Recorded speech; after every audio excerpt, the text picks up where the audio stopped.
Hello and welcome back to a podcast about something where each week we dive deep into whatever it is we find interesting. I'm your regular host Calvin, and my new co-host Nick is on the line. Nick, how you doing tonight? I'm doing great. How about yourself, sir? I'm good. We got more 2018 movie superlatives coming at you. We did part 1 last week, which did pretty good. We're getting into the real nitty-gritty, the actual good movies now this time. Oh, hell yeah. This should be interesting, what we come up with here. If you missed part 1, go back and listen to it. We covered the most surprising, most disappointing movies of 2018, the best performance, the best character, and the best small part or cameo in part 1. And I must say, it was fantastic. Yeah, I had a good time. So Nick's back again. We're going to do part 2, and this week we've got... we're doing movie superlatives, so that means we're giving made-up awards to movies that have a common theme this year. It's whatever was released in 2018. And basically, we couldn't pick the same movie twice. That covers both points. So throughout all 10 categories we picked, we didn't choose the same movies on any of them. And we can't choose a movie for more than one award, basically. Those are the rules. We live by those rules. Otherwise, without rules, there's chaos. Right. Joker-esque. And I mean, those were actually kind of tough, to tell you the truth. Yeah, there was some definite crossover that I wanted to take in. That's what makes it challenging when you get into some of the other categories that we've done. It's hard to think of, 5 really good time travel movies that you want to think of, or that you want to talk about. But that's what gives it a challenge, is to that way you get to talk about more stuff. If we just picked Back to the Future for every award, it wouldn't have been very fun. Absolutely. I mean, I totally agree with you, and that's what makes it fun. All right, so this week we are giving out 5 new awards. We're giving out the most rewatchable. That's the movie that Nick and I both think that we're going to rewatch over and over again into the future. The most important movie, this is going to be what had the most cultural significance, or just kind of impactful movie on the citizenry at large, I guess it were. I'm not doing good with words tonight. I don't know why, but we'll pick that up maybe. Oh, you're doing all right, brother. Oh, thank you. We've got the best movie. This is from a technical, critical standpoint, so this is most likely to win the Best Picture Oscar. The worst movie, which is the opposite of that, and our favorite movie, which this is completely subjective, the movie that we like the most. And this is kind of gets close to most rewatchable, but I find it different because I have some movies that are my favorites that I'm not going to watch again just because they're hard to watch sometimes. Oh, yeah, totally. Whereas I can watch Anchorman a million times, and it is one of my favorite movies. It's probably not my all-time favorite. That goes to something else probably that's much smarter than that, but I don't know off the top of my head. Well, I mean, I hear what you're saying. Anchorman's one of those that you're not totally invested in. It's something really funny, but you don't necessarily give a shit about Ron Burgundy's personal life. Right, exactly. You're not gonna put a lot of thought into Anchorman, hopefully. Well, and at the same time, we may time, someday. Oh, dude, I'm game. That is one of the best comedies I've ever seen. But it'll be on our journalism movies superlatives. Ooh, perfect. I don't know that that's a category yet. It's just going to be Anchorman and Spotlight. That's it. Nightcrawler. Oh yeah, good one. That's pretty good. So we got 3 movies already. Zodiac. I kind of want to say that. That could qualify. Well, it's right. pretty broad. We'll work on that. Yeah, we'll work on that. Yeah, so we got 5 great categories. I'm ready to jump into it if you are. Let's do it, Unless you want to just talk about yourself for a while. Not much to say about me. Really happy to be back, guys. Hope you enjoyed last episode and did not get annoyed at me yet. I haven't. Awesome, because I think you're pretty sweet yourself, man. Oh, thank you. It's going to be important that we don't annoy each other because we want this to kind of go for a while. Absolutely. And I mean, smooth conversation, that's something you can't really find every day. So I'm really happy about it. Let's dive in, guys. Okay. Most rewatchable. You go first. Most rewatchable for me, and this I've already gotten shit for this movie. But I'm cool with that because I fucking love it. Venom. That is my most rewatchable, man. This is very surprising because at the end of the last episode, you and I discussed what we picked for the next 5 just to make sure we didn't have any crossover for the same award. And you just told me the movies. You didn't tell me which categories they won. I was really thinking this whole week. I've been like, oh, he's picking Venom for worst movie, definitely. Oh, nope, But nope. no, I'm with you. I loved Venom was great. I thought it was awesome, and I mean, I'm a comic fanboy. I've loved Venom, Spider-Man, Carnage since I was a little kid. I got the first Woody Harrelson appearance as on my. spoilers. Woody Harrelson as Carnage is going to be fantastic. I love I Woody Harrelson. lose the wig. If he loses the Yeah, wig, and and like I he don't know, might be a little old for it. I think so because Cletus Cassidy's pretty young, but he's got Yeah, that like loony eyeball look that's just like a little, a little fucking weird. yeah. Oh, definitely. I think the White Men Can't Jump era. Woody Harrelson definitely could have pulled it off. It's just like He would have been so nasty. he's not very spry right now, and I feel like Carnage needs to be spry. But I guess if you CGI in the Yep, symbiotes, it yeah, doesn't that's what I really was matter. thinking. But yeah, I mean, dude, I loved it. I didn't really, I went into it hearing that it sucked, so I was just kind of like, oh, whatever, I'll go see it and see if I like it. And it just, it was pretty funny, and Hmm. having the kind of standalone story without Spider-Man, with more character focus with Tom Hardy, who's a great actor. You know, Venom could be a journalism movie. dude. All right, 4. I think that's 4, maybe 5. That's at least 5, I think. That's in my back pocket for now, man. I remember There that. we go. But it had cool surprise. I mean, I really like Riz Ahmed too. If you've never seen The Night of on HBO, that show is That was haunting. really good. Yeah. Dude, man. Ugh. So he was really good as like that villain. The action could have been better, but so it could Yeah, in every the movie. final CGI battle killed me a little bit. I didn't really like that. No, But it's other too than much. that, It's too yeah, much. I first of all, they're the same color. Like, make Riz Ahmed's symbiote. I don't remember what the Riot. symbiote's name was. Riot. Yeah, make that yellow. And I know that's probably going against the comics because there is a yellow one, but like, just make it somewhat of a different color so we can see the difference between them. Well, I think Scream's the yellow one, but Scream's the yellow dude, one, yeah. I feel you because it was dark out, so it's like Right. okay, they're And it's blending like into we're the gonna fly into background. space on Hmm. a gray shuttle, and they're gonna be fighting, and they're both grayish black. Like They went that was, to DCEU, man. yeah. We call it the DC P. It's the DC pile of trash extended universe. POTEU. That would be it. That works, dude, because That's what I've been calling it for 3 years or so. well, I mean, it's been pretty bad. All right, well, yeah, Venom was my most rewatchable. What was yours, brother? That's a great choice because that, like we were talking about, Anchorman. Like that's just kind of an easy watch too. You don't have to Hmm. get too invested. Like if you sit down and watch an MCU movie, it's like, and I kind of want to watch all 19 of them then, or all 20 of them now, I guess. Well, I'm at least Uh, thinking about all of them in the background. right, Like, exactly. Oh, was that guy here? hmm. How does this fit in there? And it's like with Venom, you just turn it on and you can turn your brain off and watch some. You get some funny parts, you get some action, you get a little bit of character building. Yeah, I that's a mean, good choice. I it like was that. my favorite, and this is the last thing I'll say, is when I loved that he fought a bunch of people. So Yeah, I thought they meshed well together. yeah, I can see that. So my most rewatchable was Creed 2. Ooh, dude. Okay. We'll talk about that later, but that is a great choice. You've seen Creed 2? Yes. Okay. So I didn't want to spoil it for you. I don't care if I spoil it for the listeners because you've been warned. There may be spoilers for any movie that we talk about. Absolutely. But yeah, it was Creed 2. So like on its own is not necessarily a hugely rewatchable movie, Hmm. but it just makes a great addition to any Rocky marathon. Super. As long as you Yeah. skip Rocky 5, you can keep going with all the rest of them. And I feel like out of the movies that were released this year, I'm most likely to have a Rocky marathon before I watch a lot of these other movies again. Rocky's a classic, man, and Michael B. Jordan is a hell of an actor, and he does so good as Adonis Creed's son. I swear. Mhm. Yeah, he's really good.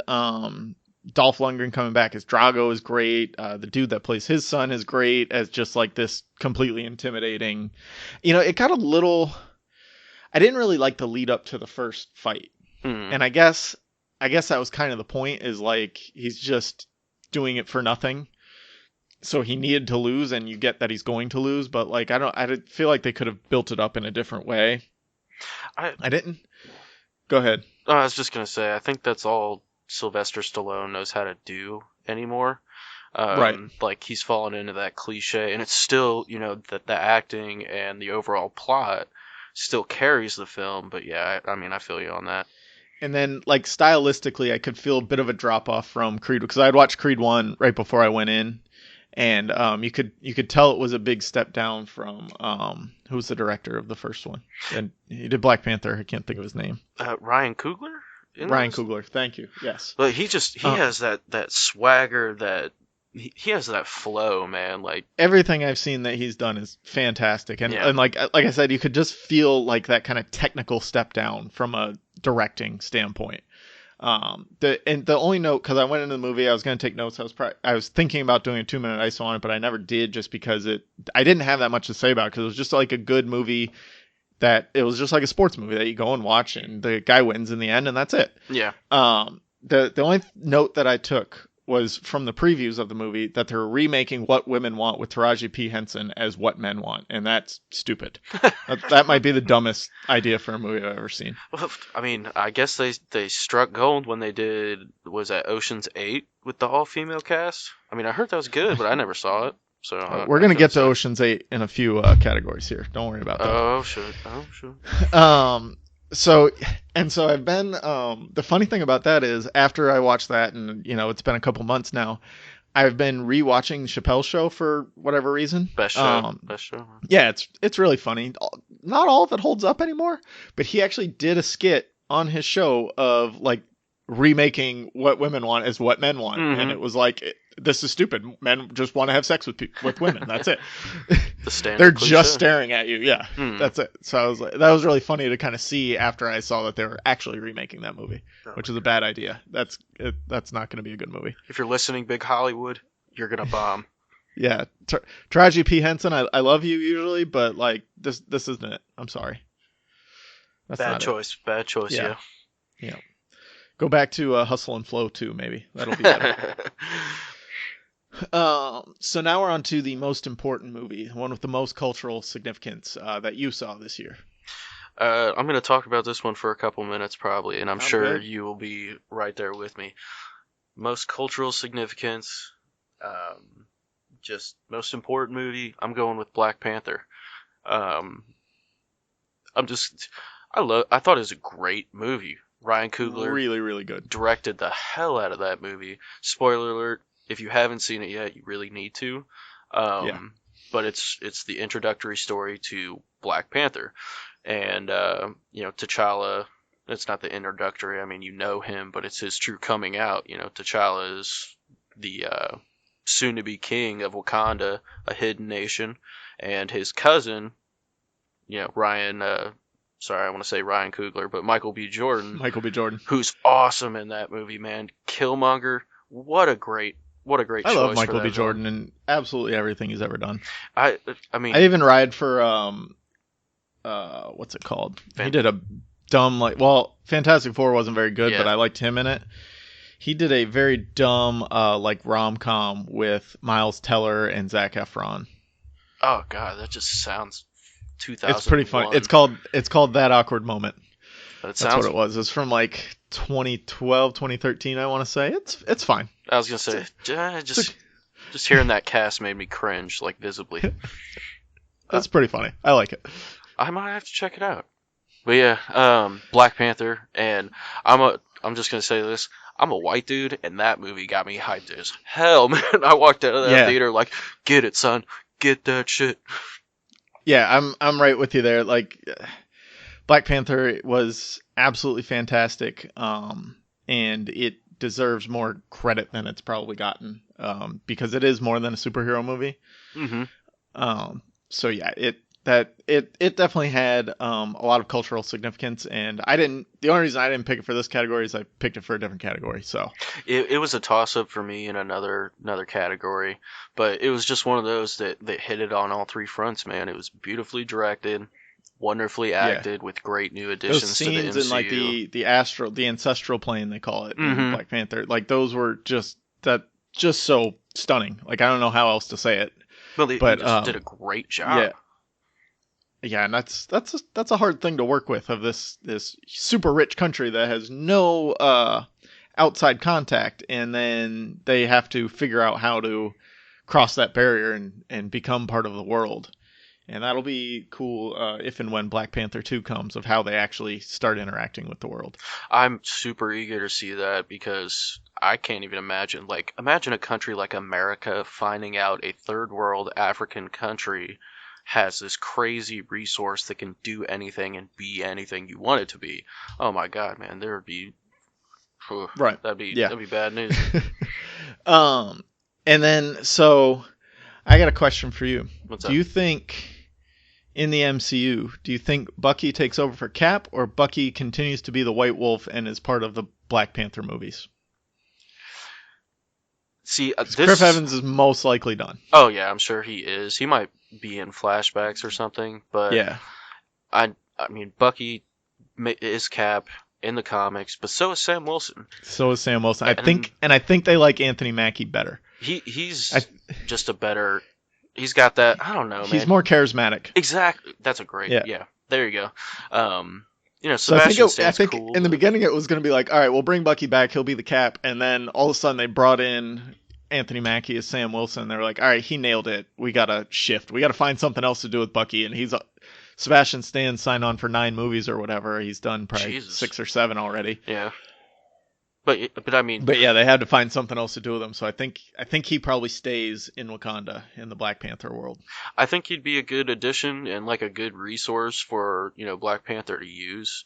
But at the same time, I want to say that Disney sat back and was like, okay, we're gonna release this Black Panther movie and see how the audience reacts to this, black leader, this character who's a badass.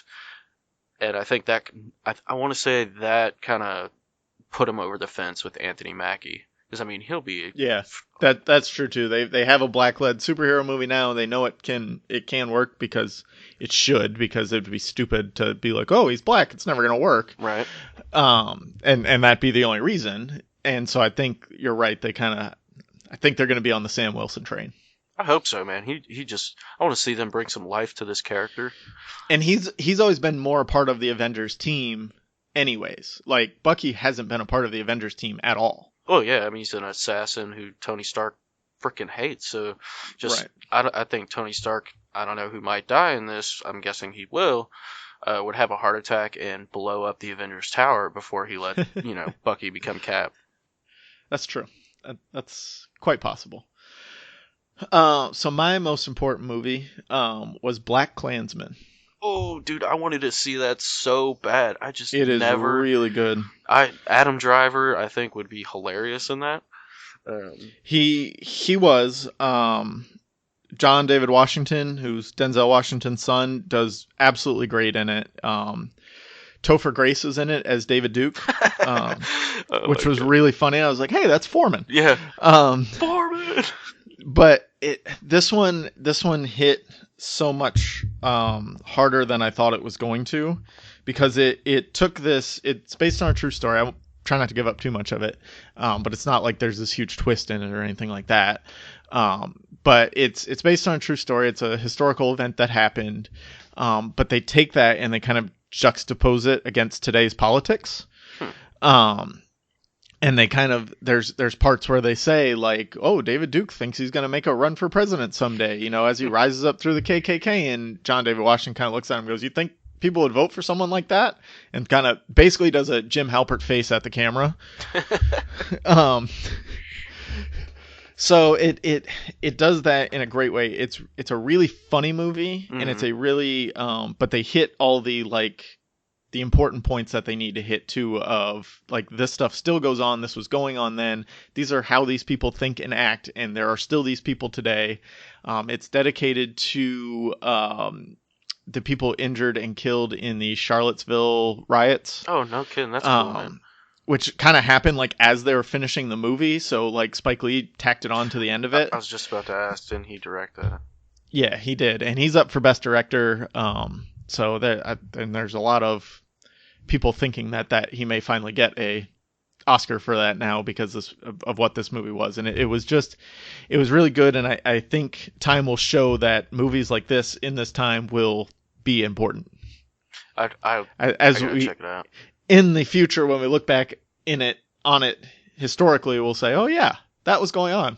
Let's not forget that. Yeah, no, I mean, if we as Americans forget this time we live in, I'll leave it at that. We would be foolish. We would be very, very Well, foolish. and that's kind of so that's why I think that this movie hit me so much is because it almost feels like we have forgotten civil rights movements in the 60s and 70s and how black people were treated during those times and before those times, obviously. Hmm. So like we got to this point where it's like, oh, it's not going on anymore, but it is, and this movie plays the historical value of that on today's world, basically. I think that's a when you say it like that, I think that's a brilliant way to format that movie and, bring it across with some comedy and have some, top flight actors. I was curious to see, and I still am, Denzel Washington's son, because Denzel Washington's the man, dude. He's Yeah, I mean, the early he's 2000s. by far one of my favorite actors. Oh yeah, man, he rocks, and I think Adam Driver is he's good in Star Wars, and I think he's a pretty good actor.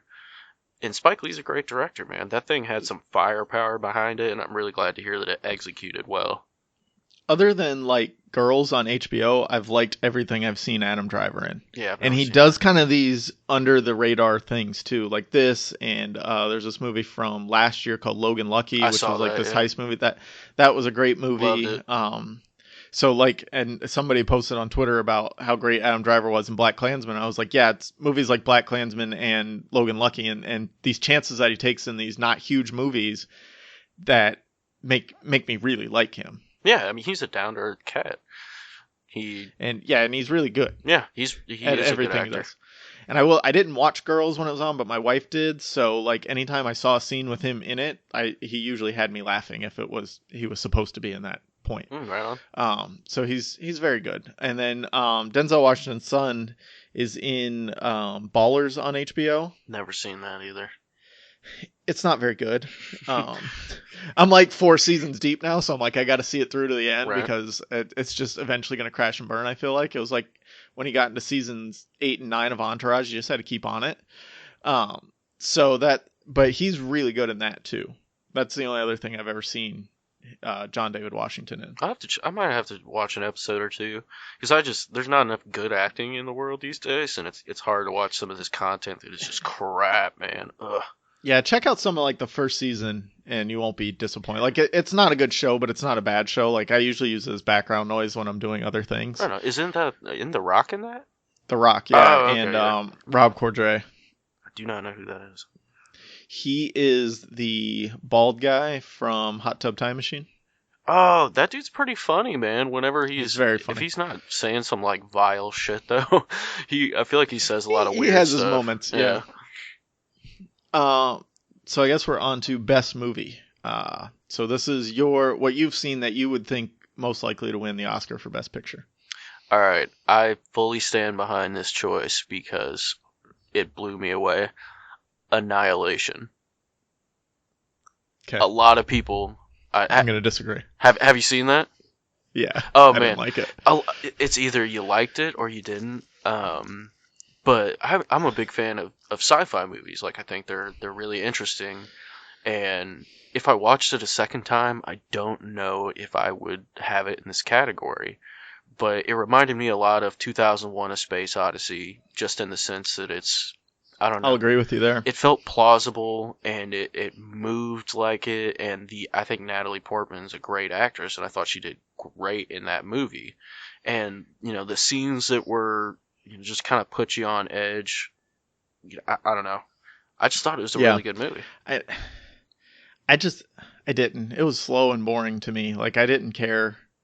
I I don't know. I just couldn't get into it, and I find myself like I always thought I really like sci-fi, but I don't think I do.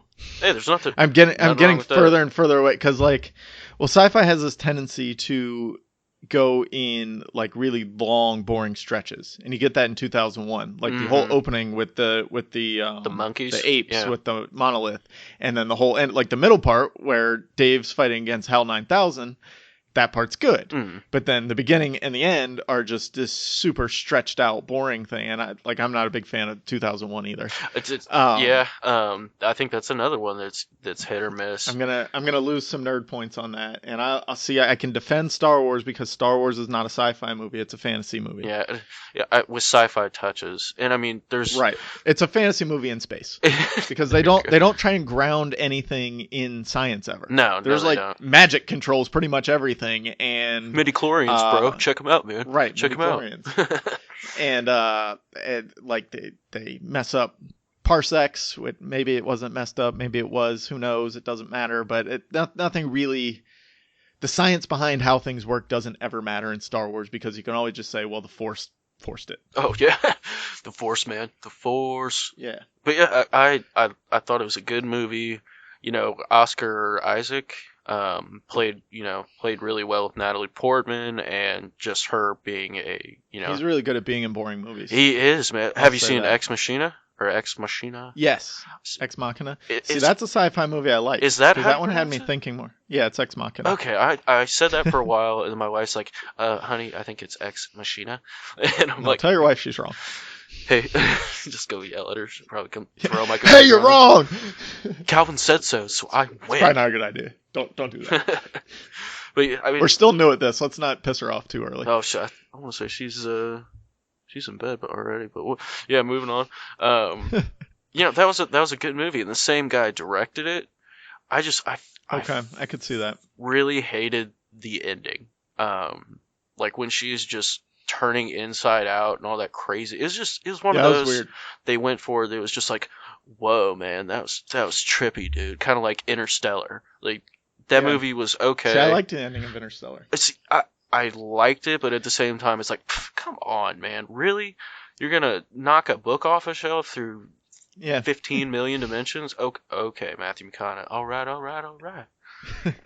See, that's where like sci-fi with me right now is like either hit or miss. If it's super boring and drawn out like Annihilation, and even Ex Machina was like that, where it was kind of just slow and boring. But that one grabbed me because I kind of like robots taking over the world more than I like weird plants morphing into humans, I guess was what was going on. It was very, very odd. Yeah. Like, I guess if I can't figure out kind of in a simple sentence or two what happened in the movie, then I'm out on it. It's a tough sell, and I think with like Ex Machina, I want to make sure I say that right. You got it. That's something I honestly think about at least once a week is AI, robots. Like the shit they're doing these days is nuts, man. I'm not thinking about an alien invasion or whatever that, something coming on an asteroid. I'm not. The Blur. Exactly. It's a crazy thing that makes a bear scream like a person. Well, their DNA combined, and the bear had the person's DNA because it ate the person, and Michelle Rodriguez was in there. I really don't like her. Yeah, she was annoying as shit. Tessa Thompson, I'm not a huge fan of. She was good in Thor. She was pretty funny, but I can't take her seriously after seeing Thor. To be honest, right? But yeah, that was my choice for best movie. I can see how you would pick that, and it is. I think it's going to be nominated for the Oscar, especially because it was one of those that was visually stunning. Yeah, too. it was, and it was almost more like Avatar, where it's like you're seeing it more for what they pulled off visually than the story behind it. I agree to a certain extent, but they didn't really even do that much. I'll give you that the story is better than Avatar's story. Yeah, Avatar's story was kind of. I think the acting was a lot better in Annihilation as well. Yes, it just felt pretty organic. Well, you get Natalie Portman in anything, and it's going to be good. Dude, she's great, man. Like she's fantastic. I think she's really underrated. I think she's properly rated. I think people give her a lot of credit. She just hasn't done a lot in a while. Yeah, I think I'm biased because I read on the news Jessica Simpson talking mess about her, and it's like, oh my god, will you shut up?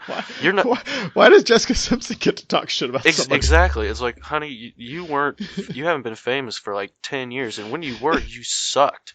So take a seat, and just shut up. I mean, she was hot, but other than that, it So was hot not though. not But much going on there. we're Yeah, we're not going to talk about that. yeah. So my best movie, and take this with a grain of salt because I don't see a lot of these like Oscar favorite movies because to me most of them are boring. Seriously though, Black Panther. I So we already talked about Black Panther a little bit in mm, when we were doing the most important movie. But I really think Black Panther should be up for Best Picture for all the reasons we already stated. And I talked about this a while ago, but like they tried to introduce this popular movie category into the Oscars, which was basically going to be the Black Panther congratulatory award, mm, or and I was just like, well, that's kind of shitty because this is a good movie, and because he's a superhero, you're not going to look at it as a good movie. You're going to say, well, this is a pretty good superhero movie. But like Black Panther and The Dark Knight, they should be up for the regular Best Picture because they're above and beyond anything, and they tell real human stories within a superhero framework, which most of the MCU does, but most of the MCU movies tell different kind of more popcorny human movies than absolutely. And actual oppression. this that was my first choice for best movie because I mean, you nailed it on the head, dude. That movie was fantastic, and I gave a hot damn about T'Challa's life Mm-hmm. because I mean, I'm close with my dad. I can't even imagine watching my dad get, blown up basically in front of my eyes. I'm the leader of this crazy nation that could destroy the world if I wanted to. You got the dude from Get Out trying to, attack you with rhinos. That was a great movie. There's some weird stuff going on. I Yeah. mean, definitely. Well, and so the other thing on this is if you look at it from Killmonger's point of view, it's basically Gladiator. I've never thought of it in that framework. And Gladiator won Best Picture. He Yeah, but Sorry, you know when not from Killmonger's point of view. Sorry, it's from T'Challa's. I've said it before, and I don't remember my full thought on this, but basically, the way Gladiator worked is he was this soldier who got taken down, became a gladiator. Somebody killed his family, and he fought his way back to face the people who killed his family. Mhm. The emperor at the time, Joaquin Phoenix, Joaquin. in his weirdo-ness. But so if you look at it really from T'Challa or Killmonger, you can make those parallels because their family was killed and all they wanted, it was a revenge story for them to get to, avenge their parents' death or their family's death, and build something bigger based on that. It was. I mean, it was a great movie, dude. It's. Man, what am I trying to say? I don't know. I lost my train of thought too. I hope people followed me. I mean, If not, I did a 2-minute ISO on it like 3 months ago. You can go back and listen to that. what episode was that in? Just so they know. I have no idea. I couldn't tell you. Uh, but I'm guessing maybe in February. Was it around February after it came out? No, we did a full episode on Black Panther in February. I did this. This was only a couple months ago because it was right around the time when they announced the popular movie category and then denounced the popular, because that's what I was talking about was the popular movie category, Mhm. and I was saying like best Black Panther doesn't deserve to be in this category by itself just so it can win. It deserves to be considered for the actual best picture. I totally agree. I mean, it was once again visually stunning, wonderfully acted, beautifully directed, culturally significant. I mean, it had it all. It checks all the boxes. Well, I mean, I feel like a lot of Marvel standalone movies, the villains, they're like, eh. I mean, Hela and like Thor Ragnarok was okay, but I never really felt like they did that many good villains. And he was one of them. And you felt for the guys just when they played out those scenes in the movie. It's like, oh man, this kid can't even imagine. Right. Yeah, you could totally see where each of them was coming from. Why T'Challa wanted to, stay isolated and keep the technology to themselves and run the country because that's what he was taught to do and how he was taught to do it. And then you have Killmonger coming in, seeing what's going on in the world and wanting to make changes. And this, there's this country that could help make the world a better place. Yeah, he's a little extreme on it, but Yeah. he knows that they have the technology to do it. And he wants to claim what's his, basically. Exactly. He's got a claim. So what are we on next? Worst movie. Worst movie. Okay. Go for it. this is gonna be short and sweet. I could have two worst movies, but my main one is the Happy Time Murders. Holy shit, dude! Okay. I watched maybe 25 minutes of it, and I had to. It Yeah. was just so fucking dumb. Pardon my language, but good lord. I didn't even have to watch it to tell you that would have been one of the worst movies. Well, I wanted to see if it struck the Team America World Police kind of funny bone, whatever you want to call it. 'Cause I did see that when I was like, I don't know, young, man. I was like 12 or 13, I want to say. And yeah, I'll be turning 26 soon, so it's been a while. But yeah, it just sucked. That's the best I can honestly say about it. There was nothing memorable.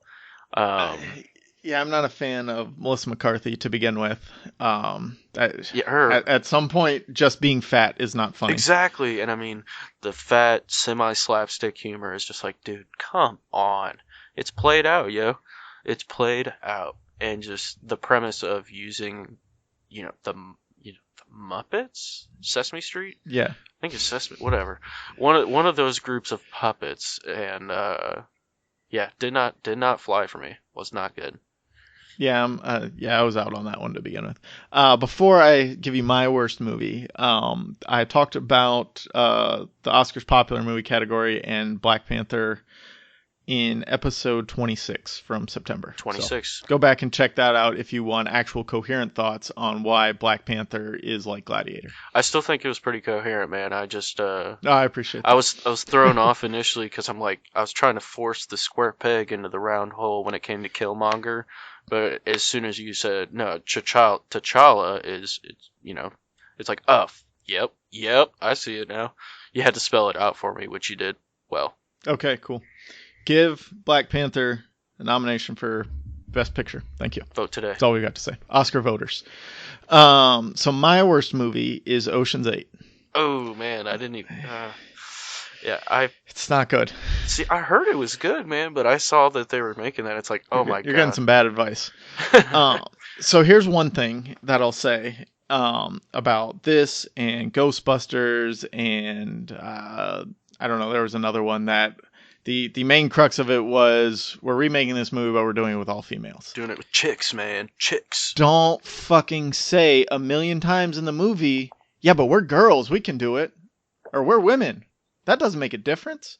Like, you don't have to call it out like we can see. Yeah, no shit. So, it's like... and to make, to bring a point back to what you're talking about with Annihilation, that was an all-female cast. That was all females for 80% of the movie. Fucking 90%. In the blur. Yeah. I mean, Oscar Isaac's kind of there, and she has that affair with that dude. Not at any point in the movie do they go, oh, we're all women going into this blur. I hope we can handle it. Check us out, like, man. I didn't even notice it until like halfway through the movie. I was like, oh, hey, they're all women. That's cool.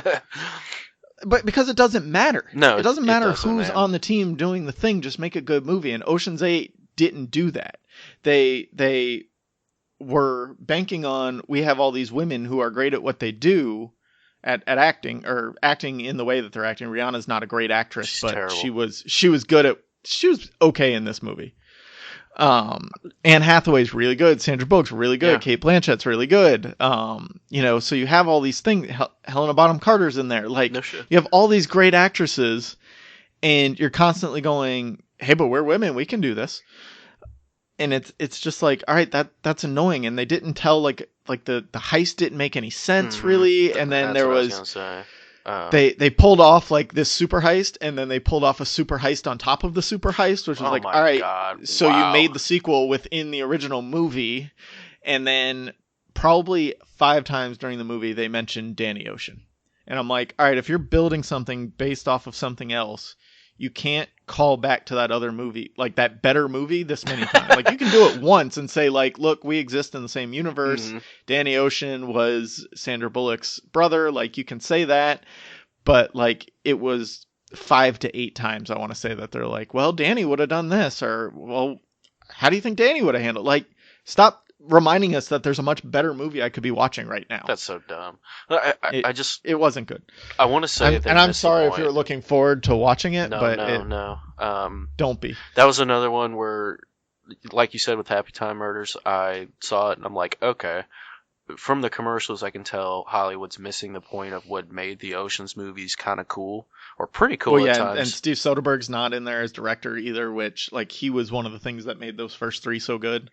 Well, yeah, I mean, they were The way heist he put the movies movies. together, yeah, Yeah, right. they were heist They movies with a weren't good they weren't cast. look at what women can do They movies. weren't like, we're all dudes, bro. We got this, Yeah, bro. We only us could do it. I mean, I didn't watch yeah. it going, you know, I'm really proud of those boys there. They're doing it big. I bet if there was a woman on this team, they would really fuck it up. Yeah, I never thought that during the first she'd three. probably be the driver too. And oh my god. But I think it would have What a been. terrible driver she'd be. Oh, we'd get caught. You know, that'd be Ocean's what? That'd be Ocean's 12, the sequel to the original. It's like them getting out of jail and then making a heist and leaving the Yeah. chick behind. But I think it would have been better if they would have made it with a mixed cast of women and men, and then just made the women really badass. Like I would have been sitting there like, damn, that woman is tight, Right. and most likely really hot.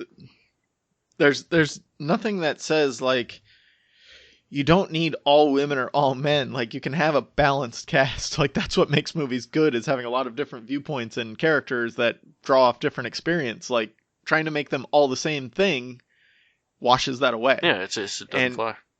And then Kate Blanchett was really weird. She was doing like this weird Brad Pitt / David Bowie impression. I don't really know what she was going for, but Gross. she was a little over the top in her role.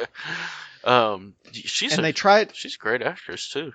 She really is, and they tried to capture like the banter that George Clooney and Brad Pitt had in the original three, like that just quick talking back and forth.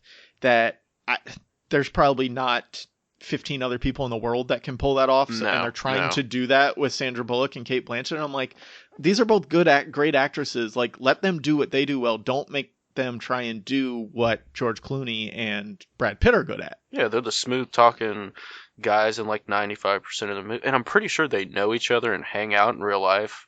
I'm pretty sure those two female actresses don't. Like that's just a natural chemistry that you build. Yeah, and I mean, same thing with like Matt Damon and Ben Affleck. Those dudes are, you could change those names out. Best friends for the last 30 years. Like they know what's going on. Mm-hmm, exactly. All right, so that brings us to the main event. Drum roll. Favorite movie. Wow. All right, man. You have Netflix, right? Yes. All right. Favorite movie was The Ballad of Buster Scruggs. Have not seen it. Dude, watch that movie. I thought it was going to be super dumb, but I found out the Coen brothers directed it. You've already changed my mind on a Quiet Place, so we'll see if you can change my mind on this one. Basically it's, I want to say 6 different stories, and sometimes their delivery is a little weird, but if you just sit back and watch. That's Coen brothers. Exactly, but it's profound, dude. There's moments in the movie where you're just like, oh my, I mean, I couldn't stop watching. Like, I didn't get up. Is that a Western? Yeah. See, that's where I'm off. I don't like Westerns. It's not. Even like Logan, which was a superhero movie, as a Western. Like, everybody said how great Logan was, and I'm like, it was good. But it would have these long, boring, Western-y stretches that I'm just like, that's stupid. I don't want to sit here and be bored for 10 minutes out of the movie at a time. Yeah, and it's definitely not a Western in the sense of the style. It's just the aesthetic that's Western. It's a lot of stuff that you can you can relate to in the modern day and age. The only one that was a little boring was actually the most profound tale in it, and it's basically, so it's 6 separate tales. The tales don't cross. No, it's just it's like looking at 6 different levels of hell in a sense. Like, they're similar and they happen in the same place, but they're different. All right, I'm going on a trip in a couple of weeks, and I'll add those 2 to my airplane movies, A Quiet Place and Ballad of Buster Scruggs, and I'll get back to you on which one I think is better. I think you'll honestly like Ballad of Buster Scruggs. Along with the 30 other movies that I have on my list that I need to watch. Hey man, I'll plow through some movies on a flight, but after seeing No Country for Old Men, which is... See, I didn't like that. You didn't like that movie? I don't like Westerns. They're boring. Oh, man. Woody Harrelson. Nothing happens. Yeah, dude, I don't know. I had read the book, though, by Cormac McCarthy, and I thought they fucking nailed it. So it was one of those where I really like Javier Bardem. He's a haunting villain. And, Josh Brolin's pretty cool. I thought he was nice as Llewellyn Moss, but they just did a great job. Each one of the stories, after you watch it, you're like, holy shit, man. Wow. Um, they keep you on the edge of your seat. They're entertaining enough, but it's really the message they get across where you're better off as a human being, I think, for seeing them, because it makes you think about some serious stuff in a different light. Like, there's one where it's about following people blindly. Just long story short, this chick goes out west following her brother blindly, who leads her astray. She's in like an Oregon Trail type deal, and her and another guy get in a firefight with a group of Native Americans. And the guy gives her a gun, and he's basically like, okay, if you hear me, losing or getting killed, shoot yourself. It'll be much better off for you. So a couple minutes later, he gets in this battle with, these Native Americans, kills a bunch, but then it looks like he's dead. And he gets up after a couple minutes. Everyone thinks he's dead, but he lives. And then he walks over to this like little dugout where she's sitting, or was, and she has a bullet hole in her head. And if she would have waited just 30 more seconds, she would have got out of there. But she followed this guy blindly. She didn't think for herself. At least that's what I got from it. And I was just like, oh, God, I hope I don't do that. I don't shoot myself in the head in a crappy hole out in the middle of nowhere. Yeah, that's bad. Sounds thought-provoking. I like thought-provoking movies if I can follow them. Airplanes are usually a good time to watch something like that because you can actually sink into it without there being 100 distractions. Yeah. So yeah, I'll probably try and check that one out in a couple weeks on the airplane. Hey, drink a beer or two while you're watching it. You might get a couple laughs, actually. All right. So my favorite movie, Spider-Man Into the Spider-Verse. How was that? You gotta go watch it. There's not even words to describe it. It's beautifully animated. The story is solid. Like, it's a kids movie, so the story's not great, but like for a kids movie, it's a solid story. Like, you don't get bored watching the movie because it's a kids movie. Like, sometimes I'll go back and watch cartoons from my childhood, like the old Batman cartoon or Teenage Mutant Ninja Turtles, something like that. Yeah. And it's like, all right, this is stupid. It's just the same thing over and over again. Like, it gets boring. But like this movie, that didn't happen. Like I said, the animation is just perfect. The soundtrack is great. The voice acting is great. Really? The spider people that they choose to all come together are fantastic. The Prowler is just menacing as, one of the kind of the side villains. Kingpin's the main villain. That's odd. That's odd. But Prowler is more he's a henchman, but he's like he's the one doing all the dirty work. Kingpin's not doing a whole lot. Yeah. So Prowler's out there. He's very menacing. It's the story of Miles Morales, which it's really cool to see Miles getting more and more shine as the Spider-Verse grows. Like, he's in the Spider-Man video game and he's in this movie, so like I like that they're kind of using him more. But yeah, there's not too much I can say about it because like it's just something you've got to watch for yourself. But it's absolutely fantastic. I couldn't decide whether to put this here or in most rewatchable because I'll probably watch it a million times because my 4-year-old daughter actually liked it. Oh, that's awesome. So once it comes out on DVD, we'll watch it all the time, and I'm sure my 2-year-old will like it too. I bet. And like it was so good. Like, I went to see it by myself because I didn't realize it was rated PG. So I thought it was PG-13. So I thought it was going to be more aimed at teens or like PG. People like us who want to see Spider-Man. And I went because my daughter was wondering about it because she went to see The Grinch with her grandma, and there was a preview for Spider-Verse on that, and she really liked Spider-Ham or Peter Porker. I have the first issue where he appeared. I love that character. He's hilarious. Yeah, I want to go back and read that. So she saw that part and just thought it was the funniest thing ever. She knows I love Spider-Man, so like she came home after seeing The Grinch, like, can we see this movie? Can we see it? I was like, I don't know. I think it's made for adults. So I went to see it first, and then I went back the very next day to see it again. Oh, man. I've only done that with one other movie in my life where I've gone back a second time to see it with somebody else right away, and that was The Hangover, because that was so unexpected and so funny Yeah, that like you just wanted to experience The Hangover mm, with everyone you could. I love that movie, man. That movie was hilarious. Dude, I'll have to check it out. I've been super curious about it. But I tell you what has hinged for me on seeing it or not, because I love Miles Morales. I read Ultimate Spider-Man, the original run, start to finish, so I was really like, oh god, they're gonna screw up Spider-Man for me, and I'm gonna be pissed No, off. they And do not. oh, dude, his run by Brian Michael Bendis is fantastic. But the only thing that did it for me, or why I haven't seen it yet, is the guy who voices Peter Parker. Um, I hear him. I think it's on New Girl. Jack Johnson, yeah, I or kind of Jake Johnson, I think that's it, man. I kind of yeah. and Let's Be Cops. Like I saw that movie, and it's like, okay, this dude's That movie's bad. it's terrible, and he just annoyed the crap out of me. That one looked like it could have been really funny, and it just wasn't. It had potential, but it was, Yeah. it was forced, and the writing was terrible. And it seemed to me like he just didn't have much talent, and that's kind of what screamed at me during the previews.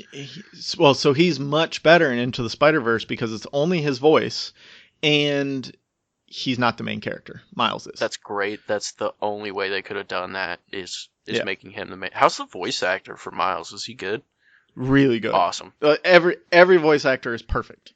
They've got Haley Steinfeld as Spider-Gwen, John Mulaney as Spider-Ham, Brian Tyree Henry from Atlanta is Miles' dad.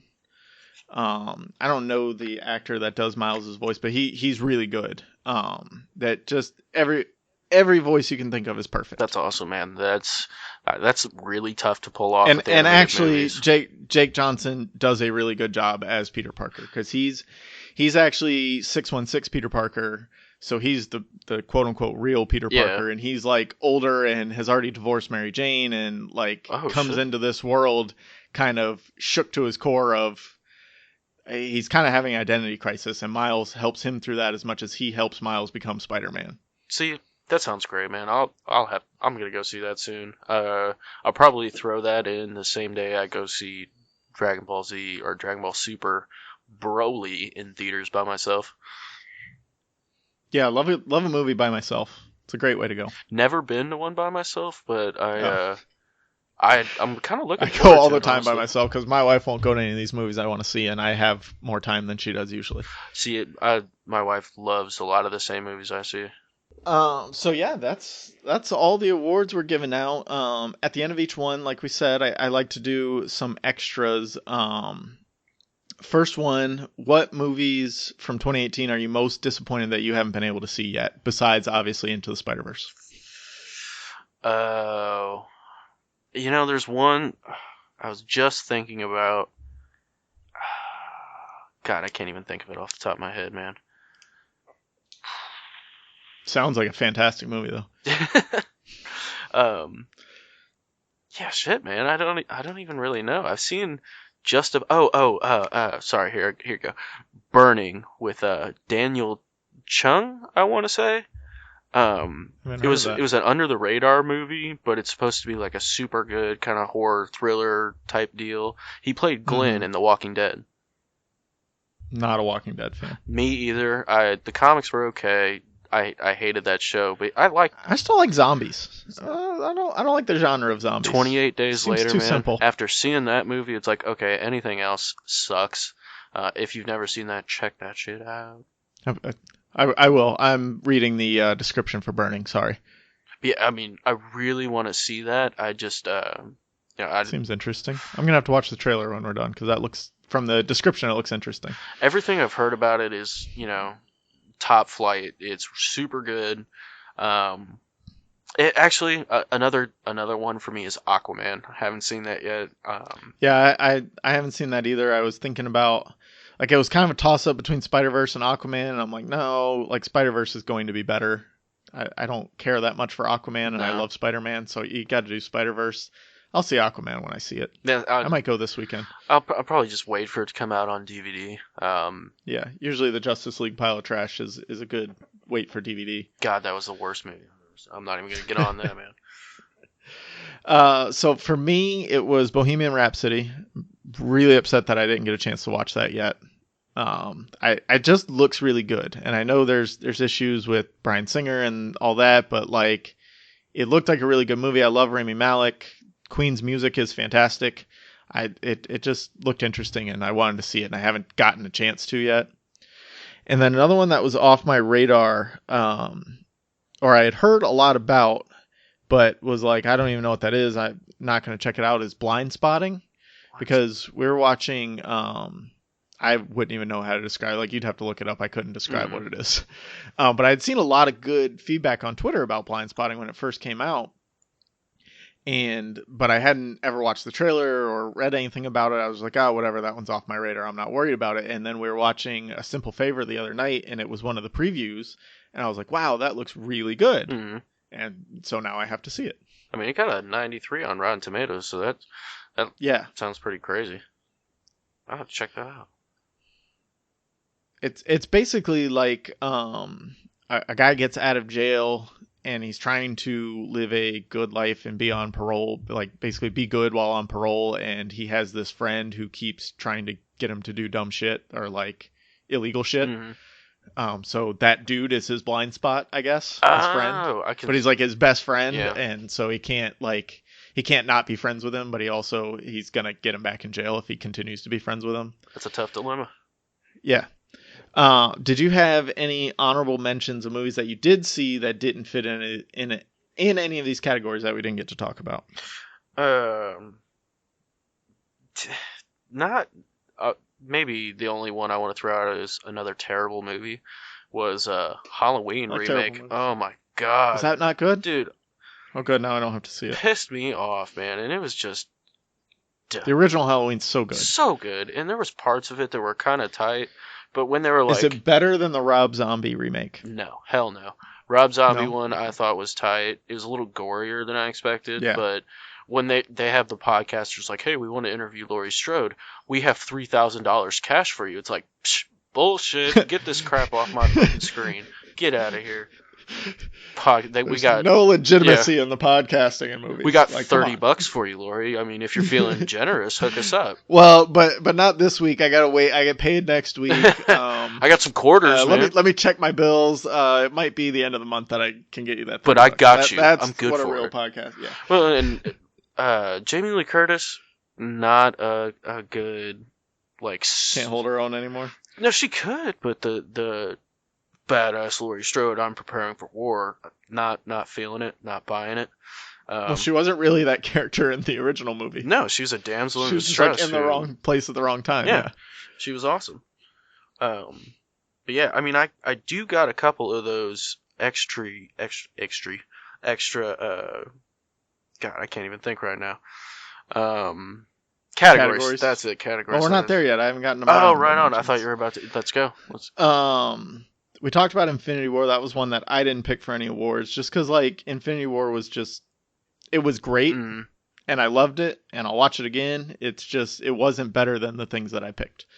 But you picked it for best character with Spider-Man, and I can't argue with that. So it's just the only thing he was in this year, because he's my all-time favorite, superhero. So Love, Simon was one that came out that I really enjoyed. Really? Yeah, it was. It wasn't big or flashy or anything. It was just like it was a good kind of. It was basically a romantic comedy, but from a gay point of view, and it was good. It was fun to watch. They had some funny moments. They had some good moments. The story made sense. Like they didn't try and shove gayness down anyone's throat or anything like that. They did it tactfully, and it made sense. Like it was just a good movie. Like it was a good date movie if you are going on a date with somebody who is accepting of that lifestyle. I'll have to check that out, man. I think honestly, if you're dating someone who's homophobic, don't watch it on a date with that person though.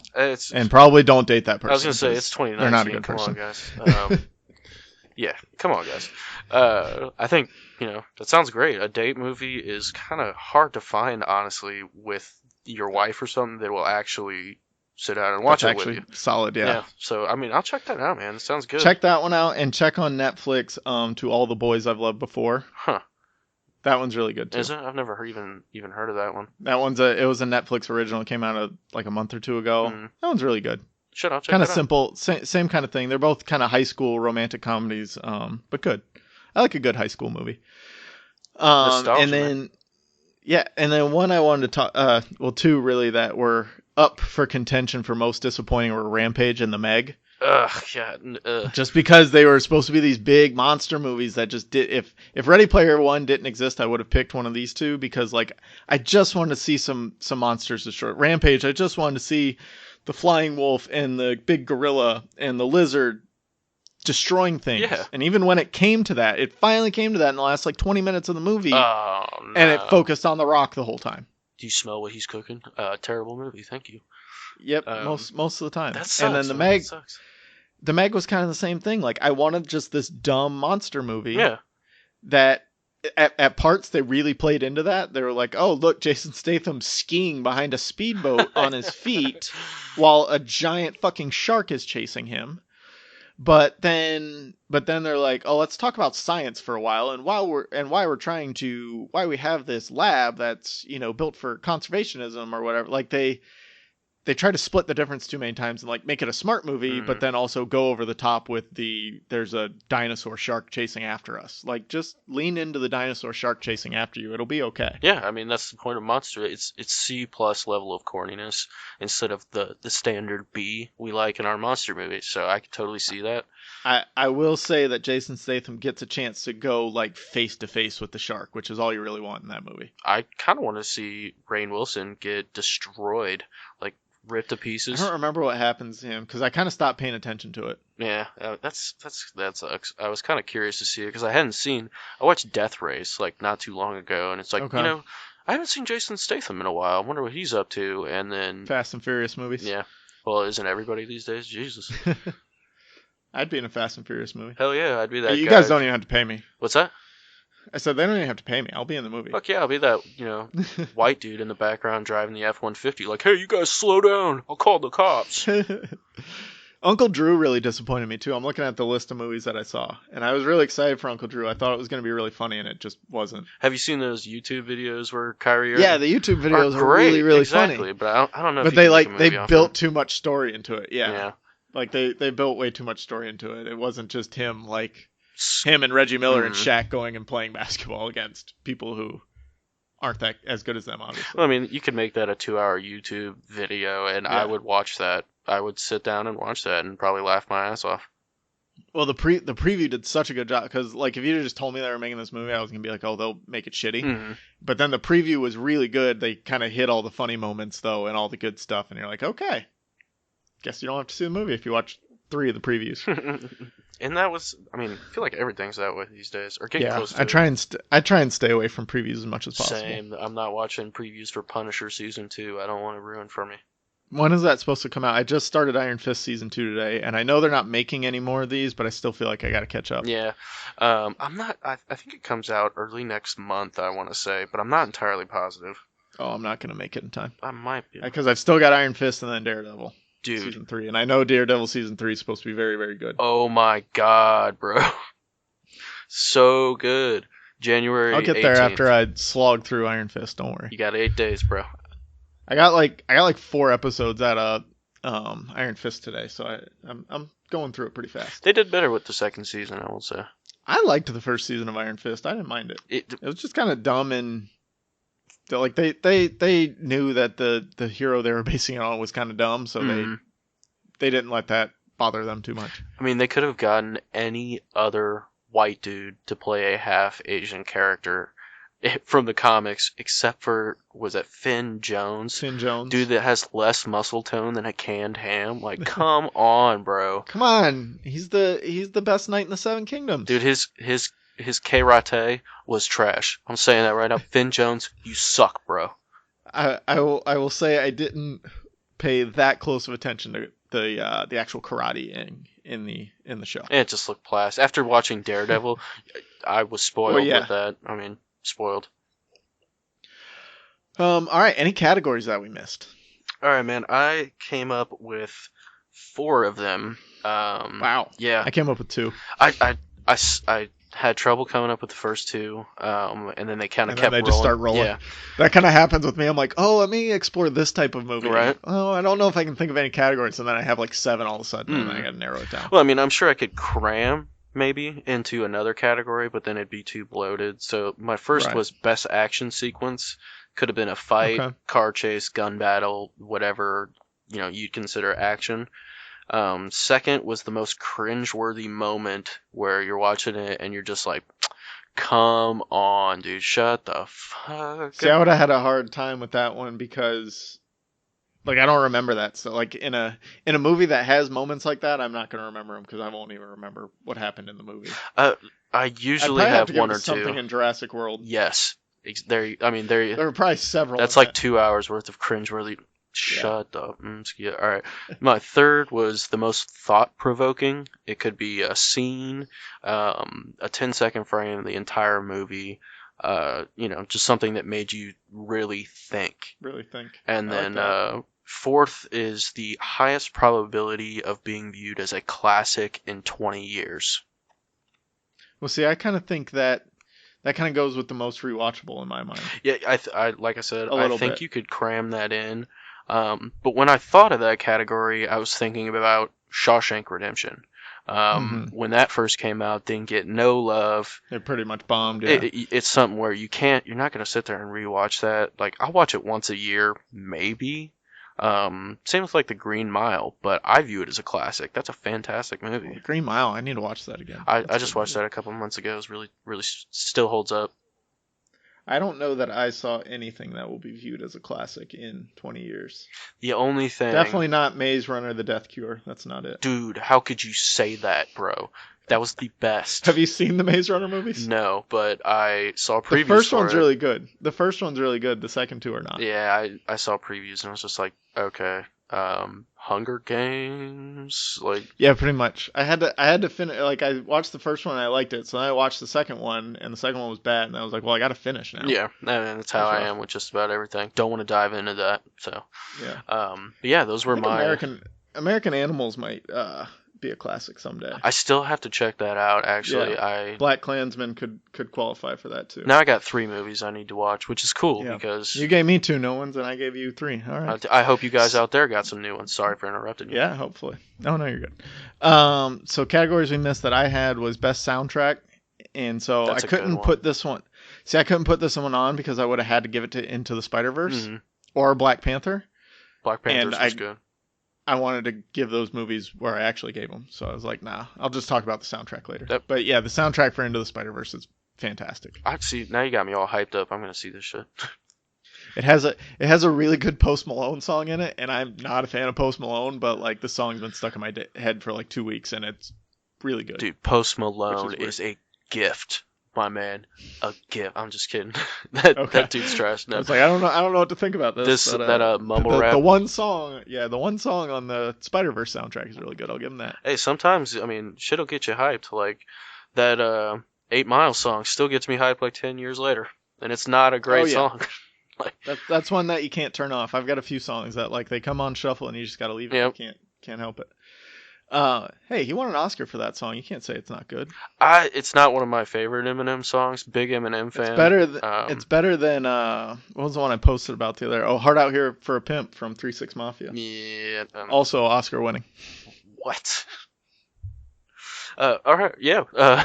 Yeah, you didn't know 3 6 Mafia has an Oscar? No, I think I saw that on your Twitter feed. Actually, isn't that where you posted? I put it on Twitter. Okay, that I was scrolling through it, and I'm like, no shit, and then I kind of forgot about it. I think I was. That can't be right. It's like 3 6 Mafia, man. I haven't thought about. I just like to remind the world every once in a while that 3 6 Mafia has an Oscar. Dude, I love it. And yet we can't get Black Panther up for Best Picture. Pitiful. And then the other one that I had was Funniest Movie. Yeah, that's a good one, man. And that one I would have had a hard time. It probably would have went to like Deadpool 2. That was pretty funny. But I didn't see many like just flat out comedies. I saw Game Night, which was pretty good. Tag, which I had heard. That? Tag was pretty funny. Okay. I had heard on Twitter that it was like really funny and really surprising and how good it actually was, and I was like, okay, now I have to watch, because I was going to skip it. Mm. And I was like, now I have to watch it. And I think like that got my expectations a little too high. But it was good and funny. It was definitely worth watching, but it wasn't really great. I have to check that out. And the other comedy I saw was The Spy Who Dumped Me with Mila Kunis and I can't think of her name from SNL. Oh, the one that does Kate Bieber. Kate McKinnon. Kate McKinnon. Yeah. There you go. Yeah. Yeah. I mean, Mila Kunis And is Super a Troopers honey. 2. I saw Super Troopers 2 also. How was that, dude? I love the first one. Didn't want it. If you love the first one, you'll like the second one. Okay, cool. Because I mean, it's better than like Dumb and Dumber 2. that was the. Oh, dude, that movie was so bad. A lot of these like way too late sequels, like Anchorman 2, Dumb and Dumber 2, like you can just tell like they lost it. Mm-hmm. But the thing with Super Troopers 2 is these guys have been working together the whole time anyways. They did Beer Fest and Slam and Salmon and Club Dread and all these other things. So, like, they still play off each other the exact same way. So, like, you get some good callbacks to the first one, and then their interplay between the main characters from Broken Lizard is fantastic. Yeah, I love that crew. They're hilarious. But yeah, not a great year for comedies, because it's hard to make comedies without offending people, I guess. Jesus Christ. Unless you're Kevin Hart. Oh my god. Which I'm completely out on Kevin Hart movies. Yeah. Yeah. Except this one coming up, Bryan Cranston. That looks good. I'm curious to see it, mostly for Bryan Cranston, to tell you the truth. And then I wanted to mention, this goes back to the honorable mentions. The movie Sorry to Bother You. Have you heard of this one? I have. Yeah. Have you seen it? I have not, but I'm curious about it. I very much am. I can't talk about it without giving spoilers. It is very, very, very strange. Is it? That's all I can say about Okay. it. Is it's very strange. Is it like it takes you to places where you would never you could never guess what happens in this movie in a million years. Is it like Tropic Thunder strange, or is it like Annihilation strange? Or neither? I would say closer to Annihilation, I guess. Okay, I can get down on some strange, man. It's very weird. When you watch it, you'll have to let me know, because it's very strange. Anybody out there who's seen Sorry to Bother You, hit me on Twitter and let me know what you thought. Please do. Because I was really excited, because I thought it was going to be really good. Mm-hmm. I love Lakeith Stanfield. He's in Atlanta. He was in he played Snoop Dogg in Straight Outta Compton. Like, he's been in a lot of things that I really like. Yeah. And he was actually really good in it. It was just very, very weird. The premise is just kind of throws me, but I'll have to. I mean, I like Strange, man. Strange is good. The premise that you think the movie is based on is not, like, it goes even further. Don't worry. Oh, okay. You will be surprised. But yeah, that's all we got for 2018 movies.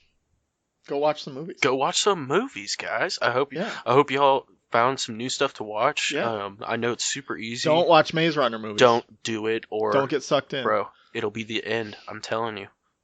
But yeah, I mean, it's fun to hear different movies that I know I get stuck in a rut sometimes, and I don't branch out enough, kind of like how I am with music sometimes.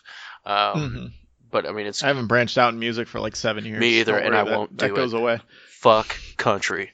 Just saying that right now. But yeah, it's nice to hear some new stuff. That I got a list of movies that I'm gonna have to watch. Yeah, me too. I got some new movies. I hope the listeners got some new movies. Hey, this is an ad about something. Audible, to be exact. Audible is a great way to catch up on all your favorite stories while on the go.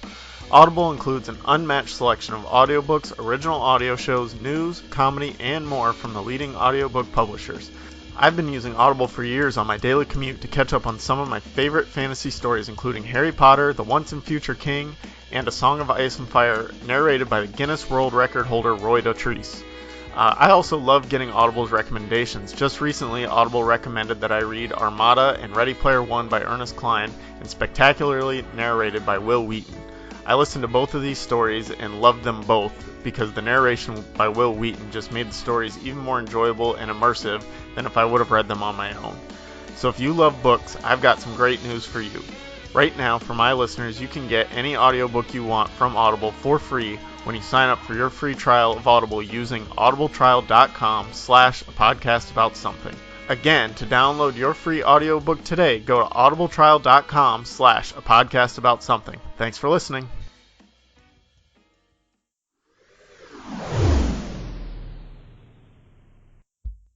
Hello, A Pod About Something listeners. I'm Barry McStay. And I'm Ben van der Velde. And we'd love you to listen to Worst Foot Forward, our podcast all about failure. Each week we are joined by a guest to discuss the world's worst something, from serial killer to monarch, sex scene to mythical creature. And along the way we've discovered things like murderous game show contestants, pirates who plundered hats, February 30th, seagull wine, and the great detective Herlock Sholmes. Subscribe to Worst Foot Forward on iTunes, Spotify, CastBox, or wherever you get your podcasts from. Check out our website, worstfootforwardpodcast.com, and join us for some fun-filled zero worship.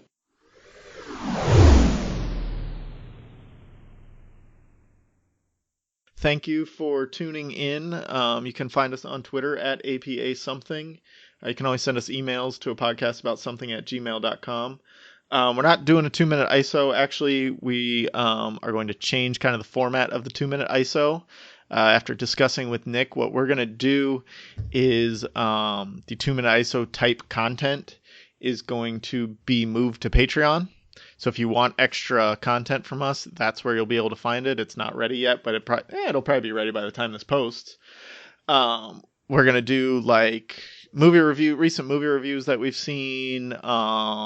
I'll probably end up doing NFL picks there. Nick, you said you might do some NFL picks. We might do like NBA playoff picks, things like that. Just like little short things that aren't a full episode that we just want to talk about. Sometimes it'll be just one or the other of us. Sometimes it'll be both of us. It'll just be just whatever extra stuff we have we'll throw up there for Patreon subscribers, probably at the like $5 range. I mean, who doesn't love extra content? And if you guys enjoy the show, it's a great way to help support the show.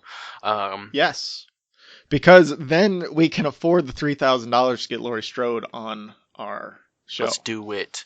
I mean, I'm dying to hear about Michael Myers. But yeah, it's something that I think goes hand in hand with reviewing on iTunes, spreading the word of mouth. Yes, always give us a review on iTunes. The Twitter community I found, man, you got a great community, super loving, and I just, the little bit I've interacted with them from my Twitter handle, it's been a lot of fun, and I'm really glad to be a part of it. So check out that Patreon. I know Calvin's got some sweet stickers. I got one. I do have good stickers. I got about like 7 or 8 of them, and I passed them out to most of my buddies. I got one on my laptop. They're pretty sweet, man. They're nice and aesthetically pleasing. Yeah, any other podcasters that are listening, check out Sticker Mule for stickers. They give some good stuff. I got promo codes too. If you guys need them, hit me up. Also, I might need one of those promo codes, actually. Yeah, I got one. I'll send it to you. Sweet. I've got some magnets coming from another promo code from Sticker Mule, so we might do a giveaway in a little bit for those magnets once they get in, because I only got like 10 of them, so I'll keep one on my fridge. I'll send one to you, and then we might give the rest away somehow. I don't know how we're going to, but we can figure that out when it comes. We'll figure something out, man. So stay tuned, guys. Cannot wait for you guys to... big things coming. Woo. And stickers are always free to give away. If anyone wants one, hit us on Twitter. We'll get it to you. That's all we got though. Music is provided by Those Cats. Check them out. Check out Nick on the You Are All Alone podcast if you like fantasy sci-fi stories. He tells one there. It's really good. And that's all we got. Epic audio drama if you guys are interested. So check her out. Stay classy. Stay sassy. Oh, I don't like that. Stay classy.